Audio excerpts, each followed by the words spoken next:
Il sait ce que c'est que d'aller en bout d'une Coupe du Monde au bout, même ça en a gagné, puisque la France cherche son premier titre depuis 87. Et c'est Philippe Bernat-Sall qui nous rejoint avec grand plaisir ce soir, l'ancien international. Bonsoir à vous Philippe. Bonsoir messieurs, bonsoir mesdames. Vous êtes en plein boulot ou tout se passe bien? Qu'est-ce que vous avez prévu, une petite soirée? Comment ça se passe? Là ce soir, non, c'est l'apéro avec des amis devant la télé pour regarder le match. Tranquille, voilà. Une belle soirée en perspective. Elle va être belle cette soirée parce que, enfin, je le disais, l'été indien, sa petite moiteur, sa petite douceur du moment, on se relance dans la compète, enfin, j'allais dire, après quasiment un mois de compétition quand même. Ouais, après c'est vrai que ça devient des matchs un peu couperés, donc tous les matchs vont devenir éliminatoires. Donc c'est vrai que ce soir, il y a une excitation autour de ce match parce que voilà, il y a une obligation de résultat, mais je suis persuadé que l'équipe de France va honorer son rang contre ces Italiens. Oui, honorer son rang, il y a de la fierté, puis il y a de l'envie d'aller jusqu'au bout. L'objectif, c'est la finale. Et malgré les blessures d'Ntamak, de Dupont et autres, on est quand même taillé. On a l'impression, on le disait Aurore, qui prépare l'équipe de France et qui prépare d'autres équipes à elle aussi, on se disait que c'est le meilleur moment pour faire presque tourner dans la deuxième période, par exemple. Ouais, mais vous savez, il y a quelques mois de ça, avant la préparation de la Coupe du Monde, on disait que l'équipe de France avait un réservoir incroyable, et c'est vrai qu'on a la chance d'avoir, malgré les blessures de joueurs cadres, on a la chance d'avoir des joueurs derrière qui vont assumer leur rôle. Alors il faut leur faire confiance. C'est pas facile quand on est d'après ce qu'on dit, quand on est second d'un poste, c'est pas facile d'assumer le rôle, pardon.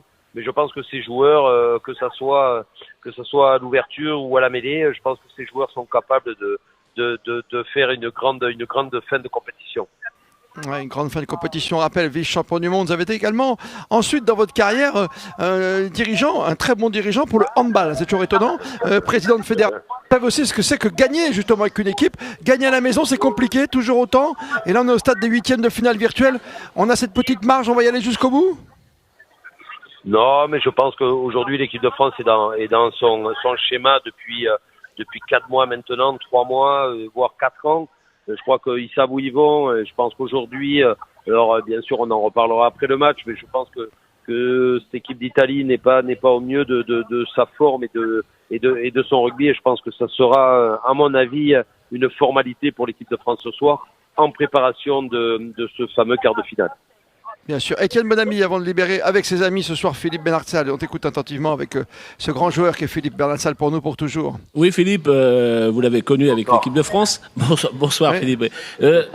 Au bout d'un mois, il y a des routines, il y a de l'usure mentale, il y a de l'impatience lorsqu'on a joué ou pas joué et que ça s'étire. Bon, je pense qu'il y a plus de l'excitation et de l'envie. Je crois que ça fait 3 mois que les mecs préparent ce match ce soir, préparent le match du week-end prochain, préparent dans 15 jours et préparent, j'espère, dans 3 semaines. Donc je crois qu'aujourd'hui, tout le monde a envie d'en découdre. C'est vrai qu'il y a des matchs de poule, c'est toujours compliqué de pouvoir se mettre dans la compétition à 200% quand on joue des matchs soi-disant plus faciles. On a pu le voir avec la prestation contre l'Uruguay.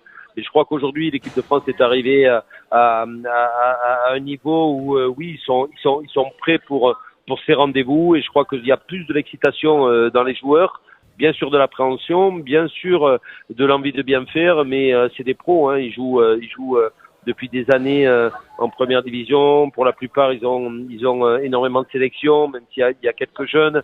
Mais en tous les cas, c'est des moments. Voilà, on a envie comme on dit, de rentrer dans l'arène, de rentrer sur le pré et puis d'en découdre avec des Italiens qui, pour moi, ce soir, vont passer une mauvaise soirée. Ah, ils ont déjà passé une très mauvaise soirée face à la Nouvelle-Zélande. On s'en souvient. Peut-être pour conclure, Philippe, être complet cette équipe de France ce soir.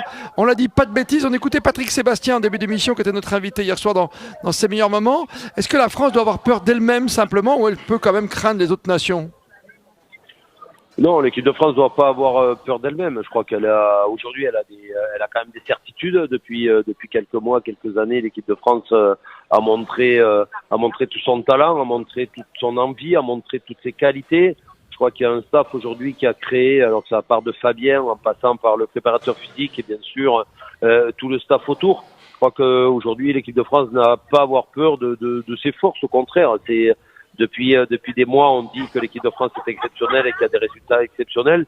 Donc, se nourrir de ses forces, je crois que l'équipe de France est capable aujourd'hui de se nourrir de ses forces, de son expérience, de son vécu.